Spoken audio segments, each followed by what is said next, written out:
Hello दोस्तों, कैसी हैं आप लोग और कैसी चल रही है आपकी स्टडी। आज की इस वीडियो में हम सामाजिक विज्ञान का सबसे महत्वपूर्ण अति लघु प्रश्न देखने वाले हैं, जो आपके सामाजिक विज्ञान में दो दो नंबर के प्रश्न आएंगे। आज जो मैं क्लियर कराने वाला हूं। आज की इस वीडियो बहुत ही इंपॉर्टेंट होने वाली है और आज मैं सोशल साइंस का यानी कि सामाजिक विज्ञान का जो भी प्रश्न बताऊंगा वो 100% आपके एग्जाम में आएगा। ठीक है, तो आपको इन क्वेश्चनों को तैयार कर लेना है, बढ़िया से नोटबुक में नोट करके अच्छे तरीके से इसे याद कर लीजिएगा। देखिए, सबसे पहला प्रश्न है कि असहयोग आंदोलन कब और क्यों वापस लिया गया। असहयोग आंदोलन 1920 में आरंभ हुआ था, लेकिन यह वापस कब लिया गया और क्यों लिया गया।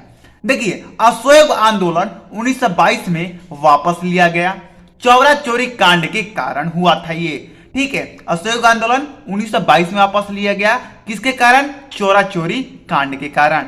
आया आपको समझ में? चलिए हम 2 नंबर प्रश्न देखते हैं।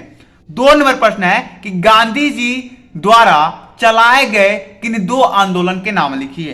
देखिए, गांधी जी बहुत आंदोलन चलाए थे। असहयोग आंदोलन, भारत छोड़ो आंदोलन, सविनय अवज्ञा आंदोलन, बहुत सारे आंदोलन जो थे वो गांधी जी ने चलाया था। तो आप किसी 2 आंदोलन का नाम लिख सकते हैं, जैसे कि मैंने लिख रखा है असहयोग आंदोलन और भारत छोड़ो आंदोलन।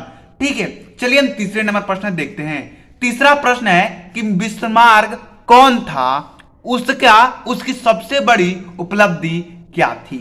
चलिए देखिए, बिस्मार्क आधुनिक जर्मनी का निर्यात था, जो बाद में जर्मनी का संचार बना।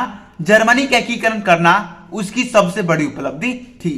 ठीक है, तो आप इसे लिख लीजिएगा, ये काफी ज्यादा इंपॉर्टेंट है। हालांकि आपके एग्जाम में एक भी बार नहीं पूछा गया है, लेकिन इस साल पूछने का इसका 99% चांस है, तो आप लोग इसे जरूर तैयार कर लीजिएगा। चलिए हम चौथा नंबर प्रश्न देख लेते हैं। देखिए दोस्तों, 4 नंबर प्रश्न है कि विश्व व्यापार संघ का स्थापना कब हुआ।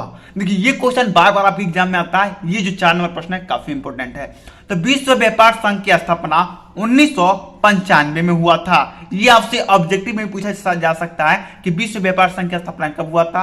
आपको ऑप्शन मिलेगा तो आपको 1995 पर टिक मारना होगा, या अगर आपको 2-2 नंबर वाले प्रश्न पूछा जाएगा अति लघु में तो आपको इतना आंसर लिख देना है। 5 नंबर प्रश्न है कि जैव संसाधन क्या होता है। ऐसे संसाधन जो जैव मंडल से प्राप्त होते हैं वह जैव संसाधन कहलाते हैं। ठीक है, नेक्स्ट क्वेश्चन देखिए, भारत में वनों का ह्रास के 2 कारण बताइए।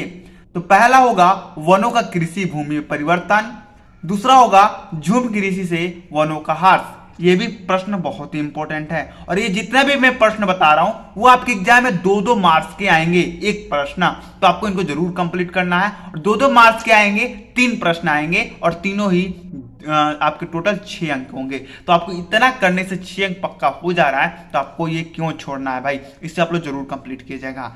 7 नंबर प्रश्न है कि भारत के 2 परमाणु उत्पादन के केंद्र का नाम बताइए। पहला हो जाएगा कल्पक्कम, जो कि तमिलनाडु में है, दूसरा हो जाएगा नेरोर, जो कि उत्तर प्रदेश में है। 8 नंबर प्रश्न है कि रॉलेट एक्ट कब पारित हुआ था। तो रॉलेट एक्ट 1919 में पारित हुआ था। चलिए हम नेक्स्ट क्वेश्चन यानी कि 9 नंबर प्रश्न देख लेते हैं। 9 नंबर प्रश्न है कि वैश्वीकरण क्या है। देखिए, एक देश की अर्थव्यवस्था दूसरे देश की अर्थव्यवस्था से जोड़ा जाए तो उसे हम वैश्वीकरण कहते हैं। ठीक है, 10 नंबर प्रश्न है कि कोपरा कानून क्या है। सन 1886 में भारत सरकार द्वारा एक बड़ा कदम उठाया गया। यह उपभोक्ता सुरक्षा अधिनियम, जो कि कोपरा के नाम से जाना जाता है। इतना आप लोग लिख दीजिएगा अगर ये प्रश्न आए तो। 11 नंबर प्रश्न है कि प्रति व्यक्ति आय से क्या तात्पर्य है। किसी देश के कुल आय को कुल जनसंख्या में भाग देने पर प्राप्त आय प्रति व्यक्ति आय कहलाती है। ठीक है, तो ये बहुत ही इंपॉर्टेंट क्वेश्चन है। ये तो मैं जब एग्जाम दिया था ना 10वीं क्लास का, तब भी ये क्वेश्चन आया था, तो आप सोच सकते हैं कितना इंपॉर्टेंट है। 12 नंबर प्रश्न है कि धर्मनिरपेक्षता से क्या तात्पर्य है। राज्य का कोई धर्म ना हो, राज्य धर्म से भेदभाव ना करे, जनता अपने अनुसार चुन सके, इसे धर्मनिरपेक्षता कहते हैं। चलिए हम नेक्स्ट क्वेश्चन देख लेते हैं। दोस्तों, 13 नंबर प्रश्न है कि भारत में आयात होने वाली वस्तुओं का नाम बताइए। तो एक हो जाएगा पेट्रोलियम, कोयला, उर्वरक, वनस्पति, छपाई मशीन आदि। ये भारत दूसरे देशों से खरीदता है। 14 नंबर प्रश्न है कि वैध सरकार से क्या तात्पर्य है, यानी क्या समझते हैं आप। जनता द्वारा चुने जाने वाले सरकार को वैध सरकार कहलाते हैं या कहते हैं। ठीक है। 15 नंबर प्रश्न है कि भारत में पहली रेलगाड़ी की शुरुआत कब और कहां से कहां तक चली थी। तो भारत में पहली रेलगाड़ी जो थी सबसे पहले 1853 में मुंबई से थाने के बीच चलाई गई थी। ठीक है, इतना आपको अपने एग्जाम में जरूर लिखना होगा। 16 नंबर प्रश्न है कि खनिज क्या है।